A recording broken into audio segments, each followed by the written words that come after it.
Juris minēja, droši arī pasākuma laikā jums ir kaut kā papildus jautājumi radušies, varētu droši jautāt, mēģināšu atbildēt. Un īsumā, uz ko gaida un silst, gribēju pastāstīt par šīm galvenajām lietām, kas ir saistībā ar Volvo S un V90, ko mēs gribam, lai jūs tā kā uzzināt. Pirmā lieta, protams, ir dizains. Runājot par dizainu, tātad man patīk Tomas Ingilātas galvenā dizainera stāsts par to, ka galvenais šajā automobīlī ir 3 lietas. Pirmā lieta ir proporcijas, otrā lieta ir proporcijas un trešā lieta ir proporcijas.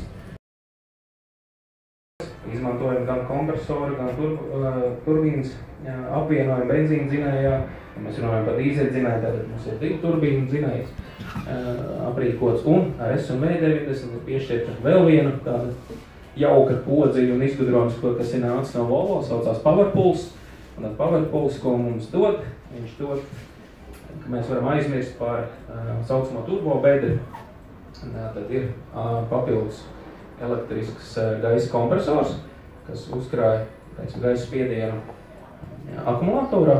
Un šajā brīdī, kad mēs no dzinēja prasam, nospiežam strauji akceleratoru pedāli, viņš mums prasa, lai ir straujas pātrinājums, tad šajā gadījumā gaisa, paspiestās gaisa tvertnes tiek pievadīts tieši uz turbīnas lamstiņām, līdz ar to viņu ātrāk iegriežot, un līdz ar to mums nav šīs te saucamās turbobedes.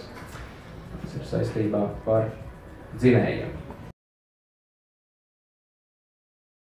Dators un cilvēku vadība aizgūt, pārņemt no XT90, paliek tāpat šis skārienu jumtīgais ekrāns, ar kuru tad viss, teiksim, šīs lietas grozās.